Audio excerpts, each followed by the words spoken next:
नमस्कार दोस्तों, welcome back to our channel. Friends, मैं आप सबका अपने चैनल स्टॉक्स फॉर लाइफ पे बहुत स्वागत करता हूं। Welcome to STFL family. DFL invest एक ऐसा स्टॉक है जिसमें डाउनसाइड रिस्क बहुत ही कम के बराबर है और अपसाइड जो पोटेंशियल है बहुत ही ह्यूज है। जी हाँ दोस्तों, एक ऐसा स्टॉक है जहां पे कंटिन्यूसली FIAs अपने स्टेक को बढ़ा रहे हैं, लेकिन रिटेल इन्वेस्टर्स यहां से निकल रहे हैं। कंपनी के फंडामेंटल्स की बात की जाए दोस्तों, ये एक अंडर वैल्यूड स्टॉक है और जिस हिसाब से इनके हर क्वार्टर में नंबर्स आ रहे हैं, हर 4 क्वार्टर में 3 क्वार्टर में गाइस से अपने एस्टीमेट को बीट कर रहे हैं, उसके बावजूद भी गाइस ये अंडर वैल्यू स्टॉक बना हुआ है। लेकिन लॉन्ग रन में ये आपको इतना पैसा कमा के दे सकता है कि आपको अंदाजा भी नहीं होगा। बहुत ही अंडर वैल्यूड स्टॉक है और दोस्तों वीकली, डेली और मंथली चार्ट में ब्रेकआउट हो चुका है। तो जी हाँ, महंगा होने से पहले दोस्तों इस स्टॉक पे आपकी नज़र पड़नी चाहिए और चाहें तो इसको अपने वॉच लिस्ट में लगाइए। कंटिन्यूसली बेसिस पे FIAs अपने स्टेक को बढ़ा रहे हैं, लेकिन रिटेल इधर पे माल बेच रहा है, तो भाई इधर पे मौका है। जी हाँ, एक बार ये ब्रेकआउट देगा तो शायद दोस्तों अपने बाइंग रेंज पे शायद ना आए। तो कौन सा स्टॉक है, फंडामेंटल्स कैसे हैं और ब्रेकआउट के पहले आपको इस पर नजर जरूर डालनी है और चाहें तो आराम से उसको बाइंग भी कर सकते हैं। मैं लेवल से बताऊंगा। चैनल फर्स्ट टाइम होंगे सब्सक्राइब कर सकते हैं इस तरह क्वालिटी कंटेंट को सबसे पहले एक्सेस करने के लिए। Now without doing any for time, let's begin. Guys, मैं स्टॉक को लेके पहले से ही बहुत बुलिश हूँ। जब दोस्तों ये स्टॉक बहुत ही निचले लेवल के भाव में ट्रेड कर रहा था, मैं नाम बताऊंगा, लेकिन अगर आप देखें तो मैं इसको लेके बुलिश क्यों हूँ दोस्तों। अगर आप देखें कंसिस्टेंट बेसिस पे ये अपने रेवेन्यू को बढ़ा रहे हैं। टॉप लाइन की बात की जाए, आप देख सकते हैं कि पहले 2018 की बात की जाए इनके रेवेन्यू थे 6,700 करोड़ के आसपास, उसके बाद 7,600, 9,700 और 11,500। आप देख सकते हैं कि कंटिन्यूसली बेसिस पे इस कंपनी के रेवेन्यू बढ़ते हुए दिखाई पड़ रहे हैं। प्रॉफिट की बात की जाए तो गाइस प्रॉफिट में भी ह्यूज जंप देखने को मिल रहा है। कंटिन्यूसली बेसिस पे इनके प्रॉफिट भी बढ़ रहे हैं और जहां पे दोस्तों कंटिन्यूसली बेसिस पे इनके प्रॉफिट बढ़े, कंटिन्यूसली बेसिस पे इनके रेवेन्यू बढ़े, तो गाइस वो स्टॉक आपको ज़रूर पकड़ रखना चाहिए। मैं क्यों बोल रहा हूँ, अगर आप देखें दोस्तों लास्ट 10 साल के इस स्टॉक के परफॉर्मेंस के बारे में, तो गाइस कैसे इसने रिटर्न जनरेट किए हैं मैं दिखाऊंगा। लेकिन आप देखें तो इनकी जो सेल्स ग्रोथ हैं लास्ट 10 साल के दोस्तों ये 15% के ऊपर दिखाई पड़ रहे हैं। लास्ट 5 साल में गाइस 17% के आसपास है। प्रॉफिट की बात की जाए तो गाइस लास्ट 10 साल में कंपनी ने हर एक बेसिस पे 20% से ऊपर प्रॉफिट जनरेट किया है। लास्ट 5 साल की बात की जाए 36% के आसपास इनके प्रॉफिट मार्जिन भी शानदार है। और दोस्तों मैं इसी के बारे में डिस्कस कर रहा हूँ। अगर आप देखें ये जो स्टॉक का प्राइस है, हर 3 साल में अगर आपको 26% मिलता है, आपके पैसे डबल होंगे। तो कंसिस्टेंट दोस्तों ट्रैक रिकॉर्ड है। अगर आप देखें 25% के सालाना दर से लास्ट 10 साल में इस कंपनी ने परफॉर्मेंस बना के दिया। और 1 साल की बात की जाए 30% पे 3 सालों में कंटिन्यूसली बेसिस पे 58% के आसपास रिटर्न बना के दिया और हर 5 साल में 41% के आसपास। और आप देख सकते हैं कि हर 10 साल में दोस्तों लाइक 5 साल की बात की जाए, 10 साल की बात की, 3 साल की बात की जाए तो कंसिस्टेंट दोस्तों जो उनके ROE है 25 के ऊपर देखने को मिल रहा है। तो मैं इसी के बारे में डिस्कस कर रहा हूँ। अगर आप देखें प्रोमोटर होल्डिंग, आप देखिए कांस्टेंट देखने को मिल रहा है। 2021 तक प्रोमोटर ने अपने स्टेक को एकदम कांस्टेंट रखा है। FIAs की बात की जाए तो उन्होंने अपने स्टेक को बढ़ा लिया है, 16% के आसपास है। मैक्सिमम दोस्तों जो स्टेक है वो प्रमोटर के पास है। तो ये बतलाता है कि स्टॉक के फंडामेंटल्स में कितना दम है। DIS की बात की जाए उनके पास भी 6% के आसपास का स्टेक है। लेकिन अगर पब्लिक की बात की जाए तो गैस पब्लिक कंटिन्यूसली अपने स्टेक को कम कर रही है और दोस्तों जहाँ पे बड़े प्लेयर घुस रहे हैं वहाँ पब्लिक निकाल रही है। लेकिन ये मैं बोलूँगा कि बहुत ही गलत साइन है, क्योंकि स्टॉक के फंडामेंटल्स की बात की जाए तो एकदम आउटस्टैंडिंग है। ऐसा मैं क्यों बोल रहा हूँ, अगर आप देखें तो पिछले कुछ समय से स्टॉक के फंडामेंटल्स में बहुत इंप्रूव हुआ है। इनके टॉप लाइन, इनके बॉटम लाइन एकदम तेज़ी से बढ़ते हुए दिखाई पड़ रहे हैं। इनके अंदर FIAs का भी इन्फ्लो देखने को मिल रहा है। कंपनी के जो प्रॉफिट मैंने आपको दिखाया है, कंपनी के आपको ROE भी दिखाया, कंपनी के अदर फाइनेंशियल मैट्रिक भी दिखाएं कि कैसे कंपनी के सेल्स बढ़ रहे हैं, कैसे कंपनी के प्रॉफिट बढ़ रहे हैं। अगर आप देखें कंपनी के जो रिजर्व सरप्लस हैं तो जी हाँ दोस्तों वो भी 9,300 से 11,171 करोड़ हुए। अभी की बात करिए कितना हो चुके हैं, 15,000 करोड़ के आसपास। मतलब हर एक टर्म में गाइस ये कंपनी आपको फाइनेंशियली मजबूत बना रही है। अगर आप इसको होल्ड करते हैं तब देखिए कंप्लीटली दोस्तों इनके जो बिजनेस है वो बढ़ रहे हैं। इनके रिजर्व की बात की जाए, इनके सरप्लस की बात की जाए, इनके ROE की बात की जाए तो वो एकदम दोस्तों बढ़ते हुए दिखाई पड़ रहे हैं। हाई टाइम है कि आपको इस स्टॉक में ज़रूर निवेश करना चाहिए, क्योंकि आने वाले 1 साल में, 2 साल में ये स्टॉक दोस्तों आपको बहुत बड़ा पैसा बना के दे सकता है। स्टॉक का नाम क्या है दोस्तों, आप देख सकते हैं कि मुथूट फाइनेंस लिमिटेड। आपको पता है इसकी STFL का सुपर टॉपिक है फॉर लॉन्ग टर्म, और मैंने 1,000-1,100 के लेवल पे आपको स्ट्रांगली रिकमेंडेशन की थी। हर एक टाइम पे वीडियो बनाना पॉसिबल नहीं होता, लेकिन फिर भी मैं कोशिश करा कि जितने भी टाइम पॉसिबल हो आपको बताऊं। और आप देख सकते हैं गाइस आज के मतलब लास्ट की बात की जाए भाव की तो 1565 के आसपास देखने को मिल रहा है।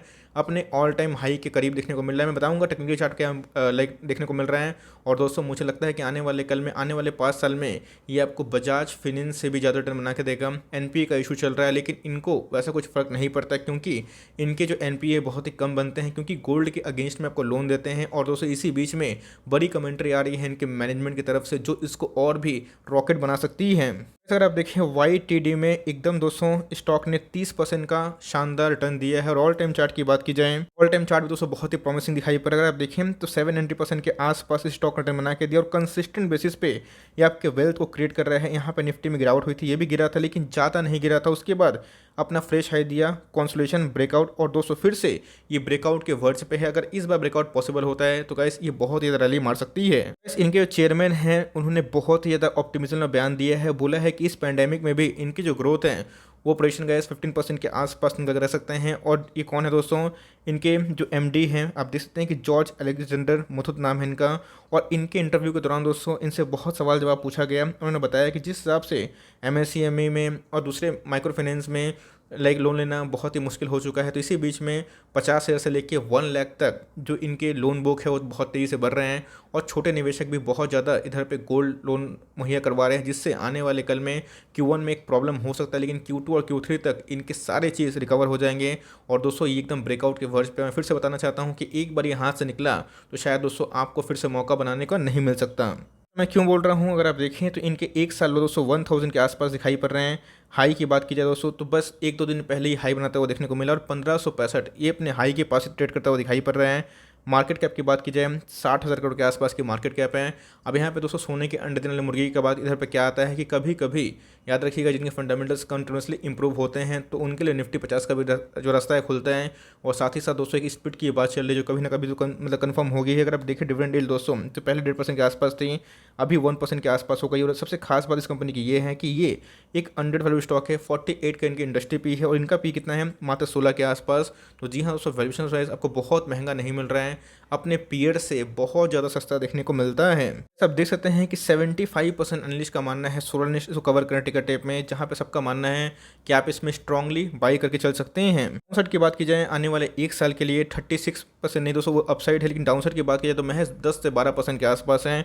और रिस्क टू रिवॉर्ड की बात की जाए दोस्तों तो ये आपको 1:3 का रिस्क टू रिवॉर्ड दे रहा है, जो मैं बोलूँगा कि बहुत ही अच्छा है एज एन इन्वेस्टर भी, एज ए ट्रेडर भी। अगर आप देखें और मुझे लगता है कि इनके नंबर्स अगर ठीक आएँ तो ये 2000 का लेवल को भी तोड़ेगा। और अपसाइड की बात की जाए तो बहुत ही ह्यूज रैली कर सकती है। तो जी हाँ दोस्तों, एक ऐसा स्टॉक है जो फंडामेंटली बहुत ही रिच है। और दोस्तों आपको आने वाले कल में ये कंपनी बहुत ज़्यादा पैसा बना के दे सकती है। आप देख सकते हैं कि एकदम 1 डे के चार्ट में इसने ब्रेकआउट दे दिया है। और दोस्तों अगर प्रॉफिट बुकिंग नहीं हुई, निफ्टी थोड़ा सा स्टेबल रहा, तो जी हाँ दोस्तों आपको आने वाले कल में ये स्टॉक बहुत ज़्यादा महंगा होता हुआ देखने को मिल सकता है। अगर आप देखिए 1 डे के चार्ट में भी एकदम ब्रेकआउट हो चुका है। सेम दोस्तों मनप्पुरम फाइनेंस में वही कहानी देखने को मिल रही है। अगर आप देखें RSI 64 के आसपास है, तो हो सकता है कि एक डिप आए, लेकिन उसके बाद जब ये लहर पकड़ेगा ये बहुत तेज भाग सकता है। ऑल्दो मनी फ्लो इंडेक्स अभी भी मजबूत बना हुआ है, लेकिन अगर आप देखें मंथली चार्ट में तो कंडीशन कुछ और है। इस मंथली चार्ट की बात की जाए तो एक लंबे कंसोलिडेशन के बाद हमने बहुत ज़्यादा होल्ड किया था, उसके बाद दोस्तों 8 महीने के बाद इसने ब्रेकआउट दिया। अब दोस्तों ये ब्रेकआउट अगर पॉसिबल होता है तो रैली और भी ट्रेमेंडस हो सकती है। और जैसे बताया कि कंटिन्यूसली बेसिस पर अगर आप देखें बॉलिंजर बैंड की बात की जाए दोस्तों, उसके बाद दोस्तों अगर आप देखें मैकडी की बात की जाए तो जी हाँ दोस्तों मैकडी में भी एक बेरिश क्रॉसओवर नहीं हुआ और लंबे अरसे से इसमें एक लाइक जो खपत है दोस्तों, मतलब इसमें जो खरीदारी है वो कंटिन्यूसली देखने को मिल रही है। देखें तो कंटिन्यूसली बेसिस पे ये भागते ही रह रहा है। इधर पे दोस्तों अगर आप देखें मनी फ्लो इंडेक्स 70 के आसपास है, मतलब 60 के आसपास है। RSI की बात की 70 के आसपास है। मेरे हिसाब से गाइस अगर आपको वेट एंड वॉच करना है तो आप चाहें तो 1550 के या फिर उससे नीचे अगर गलती से आपको 1530 के आसपास 1520 के आसपास मिले, एकदम दोस्तों निवेश करने की राय है और लिए हुए हैं तो जी हाँ दोस्तों एकदम आपको होल्ड एंड कंटिन्यू करना है। उस कंपनी के फंडामेंटल्स बहुत ज़्यादा मजबूत है। और दोस्तों ये ब्रेकआउट अगर हो जाता है तो जी हाँ दोस्तों आने वाले कल में ये कंपनी आपको बहुत ज़्यादा पैसा बना कर दे सकता है। बजाज फाइनेंस भी हमारा टॉपिक है, लेकिन मुथूट फाइनेंस भी अभी दोस्तों और भी अच्छा परफॉर्मेंस करने की दावेदारी पेश कर रहा है। तो मेरी स्ट्रॉन्ग रिकमेंडेशन है कि इस स्टॉक को बिल्कुल भी ना छोड़े और जितना गिरे उतना उठाइए। और लिए हुए हैं तो आराम से माल दबा के बैठे से बताया कि मैं बहुत ही ह्यूज डीप करेक्शन का उम्मीद नहीं कर रहा हूँ।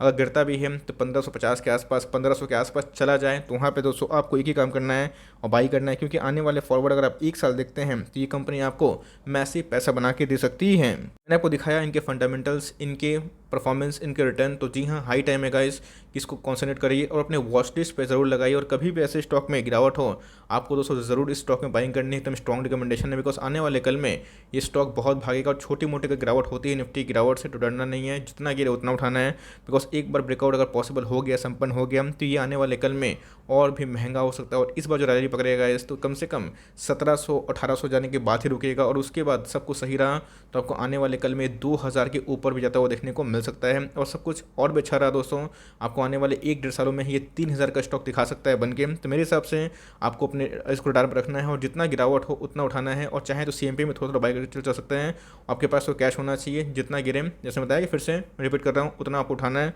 और फॉर लॉन्ग टर्म इसको होल्ड एंड कंटिन्यू ही करना है। तो ये छोटी सी अपडेट थी, आई होप दोस्तों वीडियो आपके लिए हेल्पफुल है। कंटेंट चले तो लाइक कर देगा, चैनल फर्स्ट टाइम होंगे तो याद से सब्सक्राइब करना भूलिएगा। फर्दर कोई डाउट उसको ड्रॉप कर सकते हैं, कुछ रिव्यू चाहिए उसका नाम ड्रॉप करना भूलिएगा। I would love to make a video on your demand guys, मिलते हैं जल्दी ही, तब तक के लिए bye, thanks for listening friends, God bless you all.